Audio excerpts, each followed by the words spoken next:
ನೀವೀಗಾಗಲೇ ಮರದ ಬುಟ್ಟಿಗಳು, ವೈರಿನ ಬುಟ್ಟಿಗಳು ನಾನಾ ರೀತಿ ನೋಡಿದ್ದೀರಿ. ಈಗ ನಾನು ಸುಂದರವಾದ ಮರದ ಟ್ಯೂಬಿನಿಂದ ಗೋಲ್ಡನ್ ಮಣಿಯಿಂದ ತೋರಿಸುತ್ತೇನೆ. ಇದನ್ನು ಡೈನಿಂಗ್ ಟೇಬಲ್ ಮೇಲೆ ಹಣ್ಣುಗಳು ಹಾಕಿ, ಶೋಕೇಶಲ್ಲಿ ಶೋಗೆ, ಹೂಗಳು ಎಲ್ಲ ಹಾಕಿ ಇಟ್ಕೋಬೋದು. ಇದಕ್ಕೆ ಬೇಕಾಗುವ ಮೆಟೀರಿಯಲ್ಸ್ ಒಂದ್ರಿ ಅಥವಾ ಜರಡಿ, ಪ್ಲಾಸ್ಟಿಕ್ ವೈರು, ಸೂಜಿ, ಗೋಲ್ಡನ್ ಮಣಿ ಮತ್ತು ಮರದ ಟ್ಯೂಬ್. ಈಗ ಮೊದಲಿಗೆ ಒಂದ್ರಿದು ತಳಭಾಗ ತಗೋಬೇಕು. ಆಮೇಲೆ ಪ್ಲಾಸ್ಟಿಕ್ ವೈರು ಸೂಜಿಗೆ ಪೋಣಿಸ್ಕೋಬೇಕು. ಹೀಗೆ ಒಂದೆಳೆ ಪೋಣಿಸ್ಕೊಂಡು ಈ ಥರ ಮಡಿಸ್ಕೋಬೇಕು.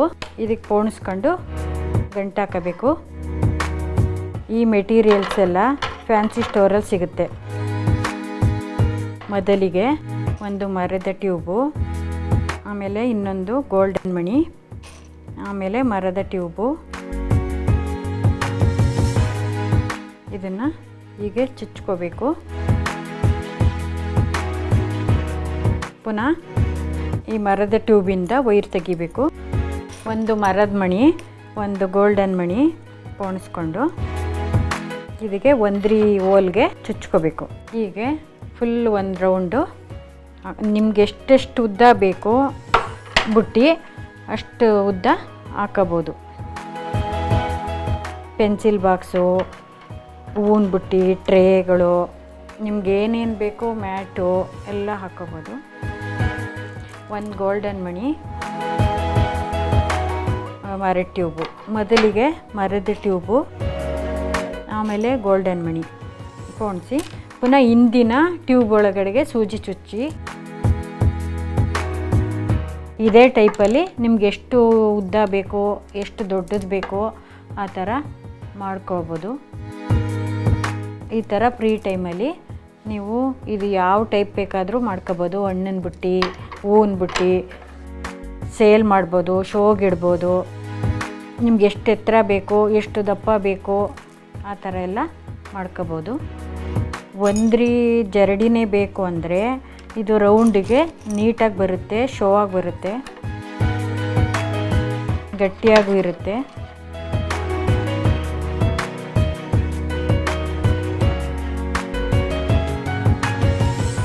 ತುಂಬ ದಿನ ಬಾಳಿಕೆ ಬರುತ್ತೆ.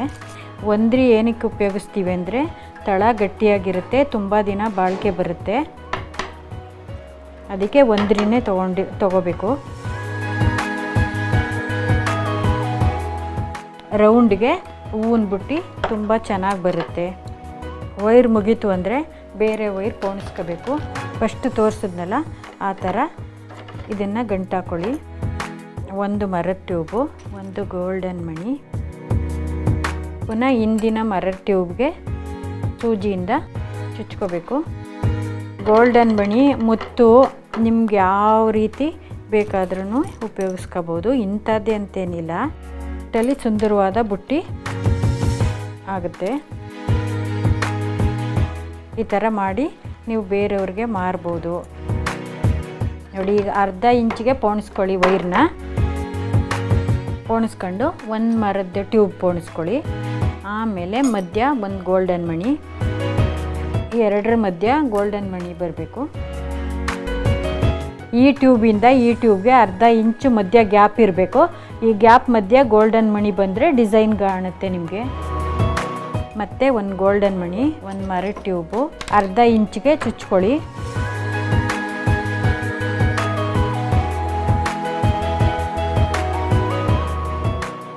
ಮಾಡುವಾಗ ನಿಧಾನಕ್ಕೆ ಮಾಡಿ, ಗಂಟು ಹಾಕ್ಕೊಳ್ತಾ ಇರುತ್ತೆ ವೈರು. ನಿಧಾನಕ್ಕೆ ವಿಶಾಲವಾಗಿ ಹೀಗೆ ವೈರ್ನ ಮೇಲ್ಗಡೆ ತಗೊಳ್ಳಿ. ಈಗ ಕೊನೆಯಲ್ಲಿ ಜಾಯಿಂಟ್ ಮಾಡೋದು ತೋರಿಸ್ತೀನಿ. ಈಗ ಒಂದು ಟ್ಯೂಬಿಂದ ಬರೀ ಒಂದು ಗೋಲ್ಡನ್ ಮಣಿ ಹಾಕ್ಕೊಂಡು ಇನ್ನೊಂದು ಟ್ಯೂಬ್ಗೆ ಸೂಜಿ ಚುಚ್ಕೊಳ್ಳಿ. ಆವಾಗ ಫಿನಿಶಿಂಗ್ ಆಗುತ್ತೆ ಒಂದು ಲೈನು. ಇದೇ ಪ್ರೊಸೀಜರಲ್ಲಿ ಈಗ ನಾನು ಎರಡನೇ ಲೈನ್ ತೋರಿಸ್ತಾ ಇದ್ದೀನಿ.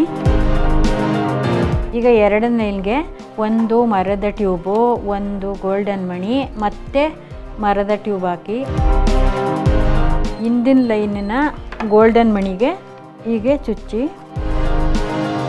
ಈಗ ಎರಡನೇ ಲೈನು ಸ್ಟಾರ್ಟ್ ಆಯಿತು. ಈಗ ಮತ್ತೆ ಮೊದಲನೇ ಮರದ ಟ್ಯೂಬ್ಗೆ ಸೂಜಿ ಚುಚ್ಕೊಳ್ಳಿ. ಒಂದು ಗೋಲ್ಡನ್ ಮಣಿ, ಒಂದು ಮರದ ಟ್ಯೂಬು, ಗೋಲ್ಡನ್ ಮಣಿಗೆ ಚುಚ್ಕೊಳ್ಳಿ. ಇಷ್ಟೇ ಎತ್ತರ ಇಷ್ಟೇ ದಪ್ಪ ಬೇಕು ಅಂತೇನಿಲ್ಲ, ನಿಮ್ಗೆ ಯಾವ್ಯಾವ ಉದ್ದ ಬೇಕೋ ಯಾವ ಥರ ಅಗಲ ಬೇಕೋ ಆ ಥರ ಮಾಡ್ಕೊಳ್ಳಿ. ಇದು 2 ಲೈನೋ 3 ಲೈನ್ ಮಾಡಿದ್ರೆ ಅರಿಶಿನ ಕುಂಕುಮ ಕೊಡೋ ತಟ್ಟೆ ಆಗುತ್ತೆ. 2 ಲೈನ್ 3 ಲೈನ್ ಮಾಡ್ಕೊಂಡ್ರೆ ಅರಿಶಿನ ಕುಂಕುಮ ಕೊಡೋಕ್ಕೆ, ತಾಂಬೂಲ ಕೊಡೋಕ್ಕೆ ಟ್ರೇ ಆಗುತ್ತೆ. ಎತ್ತರಕ್ಕೆ ಮಾಡಿದ್ರೆ ಹೂ ಬುಟ್ಟಿ ಆಗುತ್ತೆ. ಶೋಕೇಸಲ್ಲಿ ಶೋಗಿಡ್ಬೋದು, ಮಾರಾಟ ಮಾಡ್ಬೋದು. ಪೆನ್ಸಿಲ್ ಬಾಕ್ಸು, ಮ್ಯಾಟ್ಗಳು, ನಿಮ್ಗೆ ಇದೊಂದು ಡಿಸೈನ್ ಕಲಿತ್ರೆ ನಿಮ್ಗೆ ಯಾವುದು ಬೇಕು ಅದನ್ನು ಮಾಡ್ಕೋಬೋದು. ಇದೇ ಮೆಥಡಲ್ಲಿ ನಿಮಗೆ 2 ಲೈನು 3 ಲೈನು ನಿಮ್ಗೆ ಎಷ್ಟು ಎತ್ತರ ಬೇಕೋ ಅಷ್ಟು ಎತ್ತರ ಮಾಡ್ಕೊಳ್ಳಿ. ಸಮಯ ಜಾಸ್ತಿ ಬೇಕಾಗಿರೋದ್ರಿಂದ ನಾನು ನಿಮಗೆ ಒಂದು ರೆಡಿಯಾಗಿರೋ ಬುಟ್ಟಿ, ಸುಂದರವಾಗಿರೋ ಬುಟ್ಟಿಯನ್ನು ತೋರಿಸ್ತೇನೆ ನೋಡಿ. ನಾನು ಈಗ ಇದನ್ನು 6 ಲೈನ್ ಹಾಕಿದ್ದೀನಿ. ಮೇಲ್ಗಡೆ ಬಾರ್ಡ್ರಿಗೆ ಗೋಲ್ಡನ್ ದಾರದಲ್ಲಿ ಹೂ ಥರ ಮಾಡಿದ್ದೀನಿ. ಕೊನೆಗೆ ಬೇಸ್ನ 1 ಲೈನ್ ಟ್ಯೂಬಿಂದ ಪೋಣಿಸಿ ಬೇಸ್ ಕಂಪ್ಲೀಟ್ ಮಾಡಿದ್ದೀನಿ. ಈಗ ಸುಂದರವಾದ ಬುಟ್ಟಿ ರೆಡಿಯಾಗಿದೆ. ಈಗ ಇದರಲ್ಲಿ ಪೆನ್ಸಿಲ್ ಬಾಕ್ಸು, ಡೈನಿಂಗ್ ಟೇಬಲ್ ಮ್ಯಾಟ್ಗಳು, ನಮಗೆ ಕಾಫಿ ಕೆಳಗಡೆ ಇಡೋದು ಏನು ಬೇಕಾದರೂ ಮಾಡ್ಬೋದು. ಮನೆ ಅಲಂಕಾರವಾಗಿರುತ್ತೆ, ತುಂಬ ಚೆನ್ನಾಗಿ ಕಾಣುತ್ತೆ. ಕೊಂಡ್ಕೊಂಡ್ರೆ ಜಾಸ್ತಿ ದುಡ್ಡಾಗುತ್ತೆ, ನಾವೇ ಮಾಡಿದ್ರೆ ಖುಷಿ ಸಿಗುತ್ತೆ, ಕಡಿಮೆನೂ ಖರ್ಚಾಗುತ್ತೆ.